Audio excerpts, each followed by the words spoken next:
Bonsoir, bonjour, dépendamment de là où vous me suivez, et bienvenue à cette première édition du mois de mars. La semaine dernière, nous avions parlé du vaccin et en conclusion, j'avais dit qu'il était plus que temps que chacun de nous mette sa confiance en Dieu. Et aujourd'hui, je vais parler de la confiance en Dieu. Comment mettre notre confiance en Dieu? Pourquoi nous devons mettre notre confiance en Dieu? Ça va être le sujet de cette semaine. Donc, ce message sera scindé en deux parties. Donc, dans la première partie, nous allons voir pourquoi on doit mettre notre confiance en Dieu. Et dans la deuxième partie, nous allons voir comment mettre notre confiance en Dieu.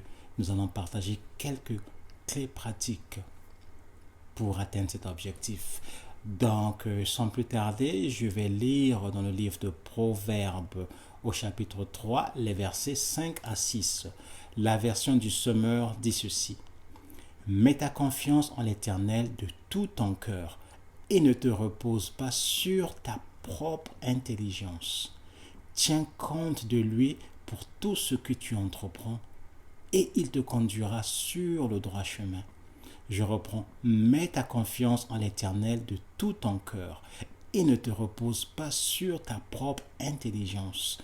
Tiens compte de lui pour tout ce que tu entreprends et il te conduira sur le droit chemin. Le dictionnaire Robert définit la confiance comme étant une espérance ferme, assurance d'une personne qui se fie à quelqu'un ou à quelque chose. Je reprends, une espérance ferme, assurance d'une personne qui se fie à quelqu'un ou à quelque chose. Donc, nous devons nous confier en Dieu de tout notre cœur, comme dit Salomon dans ce proverbe. Qu'est-ce que cela signifie? Ça signifie que nous devons nous confier en Dieu, seulement en Dieu. Nous devons nous appuyer ou compter sur Dieu. C'est-à-dire, nous devons nous appuyer seulement sur ses promesses, sur son amour, sur sa sagesse et sur sa puissance pour nous aider dans tous les domaines de notre vie. Cela peu importe les circonstances. Je reprends. Se confier en Dieu de tout notre cœur veut dire que nous devons seulement nous appuyer ou compter sur Dieu, c'est-à-dire sur ses promesses, sa puissance, sa sagesse et son amour pour nous aider dans tous les domaines de notre vie. Peu importe les circonstances. Ça veut dire que je dois apprendre à me reposer sur Dieu quand tout va bien et quand tout va mal. Quand les choses ne vont pas comme planifié ou quand je ne comprends rien, je dois quand même faire confiance en Dieu. Je sais que ce n'est pas facile, mais c'est un exercice. Ça demande la volonté, ça demande une décision. Et on doit s'appliquer. C'est ce que nous allons voir dans le prochain message.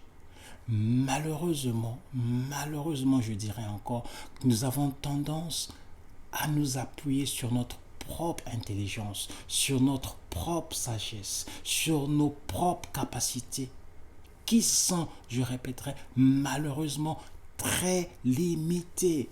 Le proverbe 14:12 dit, telle voie paraît droite à un homme, mais son issue, c'est la voie de la mort.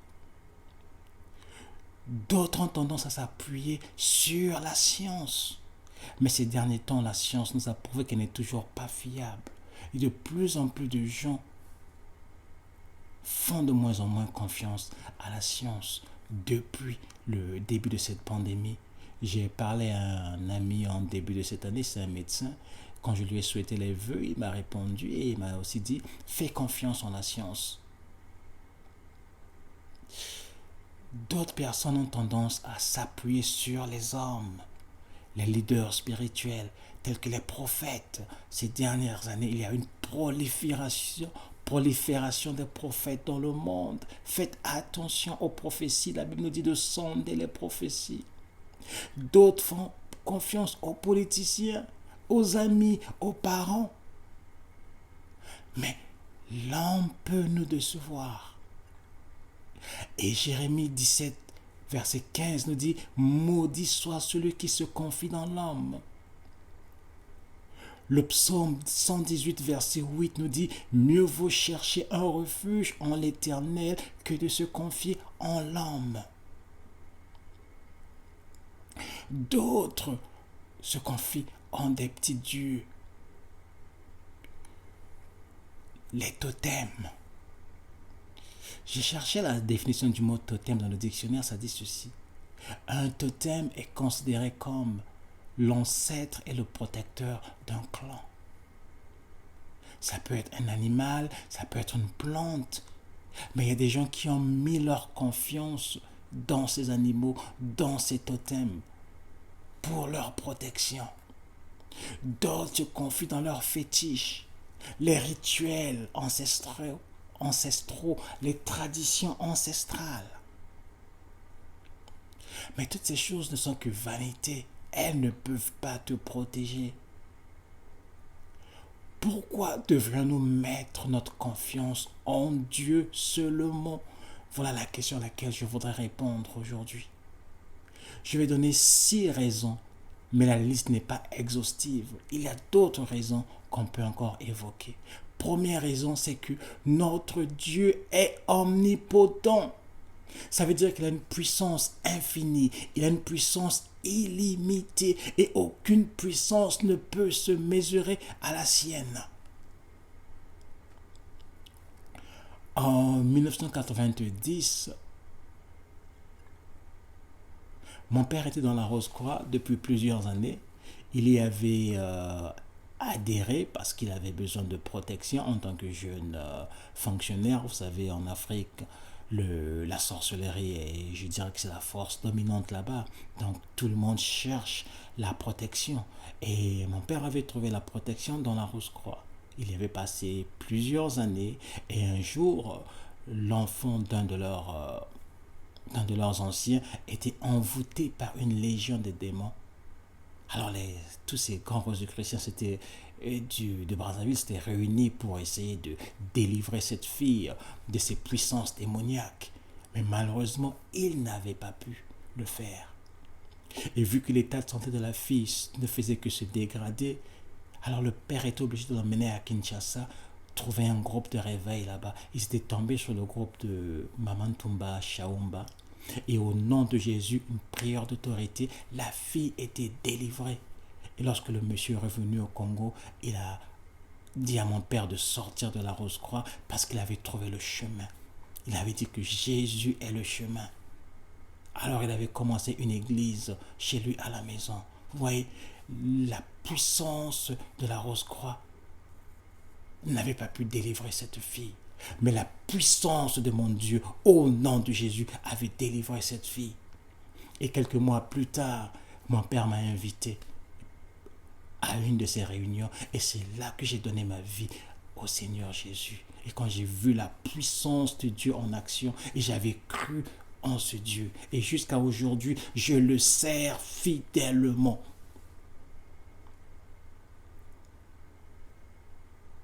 Dieu est omnipotent et aucune puissance ne peut se comparer à la sienne. Nous voyons dans le livre de Actes, au chapitre 8, à partir du verset 18, vous avez le magicien Simon qui avait une grande renommée dans la ville. Mais lorsqu'il a vu la puissance du Saint-Esprit à travers les disciples, il a essayé de leur donner de l'argent pour acheter cette puissance. Cette puissance ne s'achète pas, mais elle est disponible à toi, mon frère, ma soeur. Si tu crois en Jésus, si tu donnes ta vie en Jésus, cette puissance sera disponible. Le Saint-Esprit va habiter en toi. Et c'est lui qui est cette puissance. C'est lui qui incarne cette puissance. Deuxième raison, mon Dieu est omniscient. C'est-à-dire qu'il a une connaissance illimitée. Il connaît tout. Notre connaissance humaine est très limitée.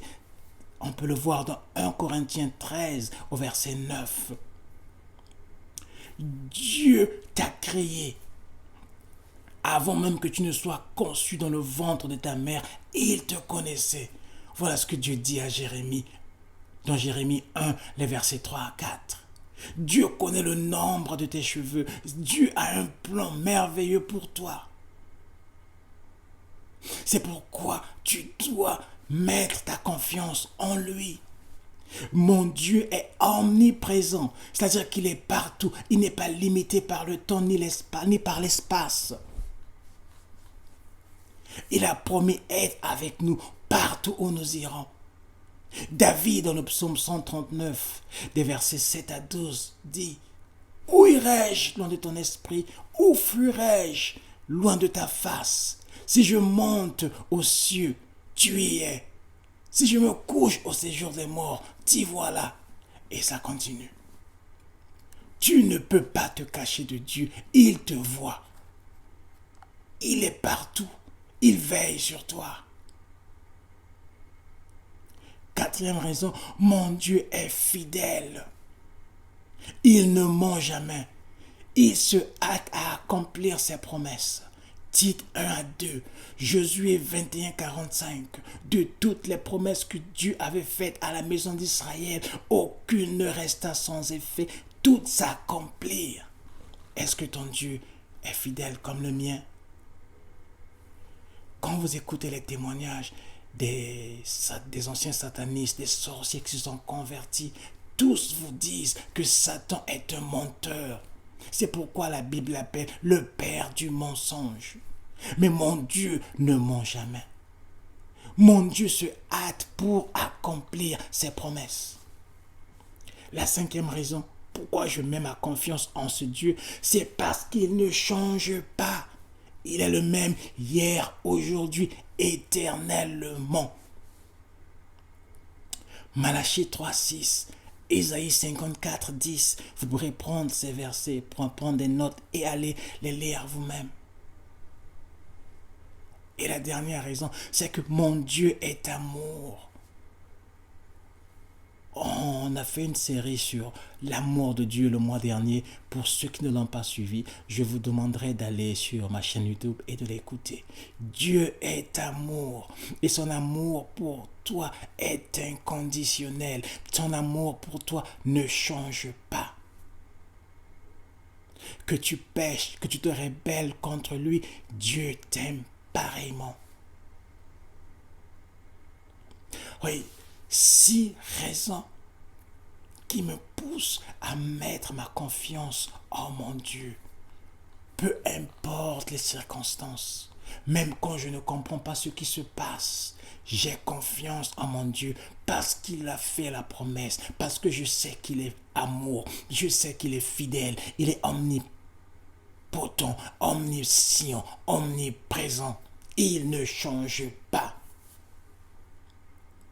C'est pourquoi nous pouvons nous reposer en toute assurance sur la nature de Dieu. Lorsque nous mettons notre confiance dans notre Dieu, nous pouvons nous reposer en toute sécurité, même au milieu des turbulences de la vie. La paix du Seigneur Jésus, qui surpasse toute intelligence, gardera nos cœurs à jamais. Je te recommande de mettre ta confiance dans ce Dieu, le Dieu d'Abraham, d'Isaac et de Jacob. Voici quelques bénéfices dont jouiront ceux qui se confient en Dieu, selon Jérémie 17, les versets 7 à 8. Ça dit ceci: béni soit l'homme qui se confie dans l'Éternel, et dans l'Éternel est l'espérance. Il est comme un arbre planté près des eaux, et qui étend ses racines vers le courant. Il n'aperçoit point la chaleur quand elle vient, et son feuillage reste vert. Dans l'année de sécheresse, il n'a point de crainte, il ne cesse de porter de fruits. quand tu mets ta confiance en Dieu, tu vas prospérer. Tu seras dans la paix. Tu n'auras plus de stress parce que tu sais que ta vie est entre ses mains. Et tu vas porter du fruit. Les gens autour de toi vont se demander, mais comment est-ce que tu ne paniques pas pendant que toute la société est stressée par cette pandémie de coronavirus? Mais comment se fait-il que tu es si serein? Comment se fait-il que tu as autant de paix dans ton cœur? Et tu leur diras, mais c'est parce que je mets ma confiance dans le Dieu de mes pères, Abraham, Isaac et Jacob. En qui te confies-tu, mon frère, ma soeur? Tu es encore dans la Rose-Croix, dans la franc-maçonnerie et Concar, la fraternité blanche universelle, Maïkari?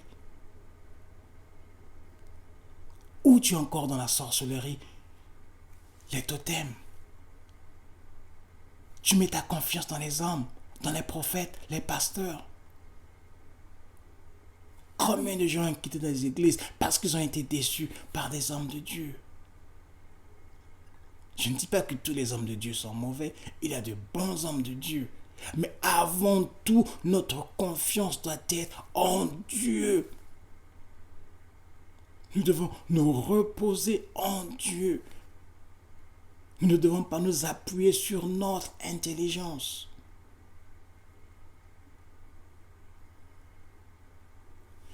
Alors je te lance ce défi. Donne ta vie à Jésus. Viens à Jésus comme le voleur sur la croix. Il avait reconnu sa condition de pécheur. Il avait cru en Jésus.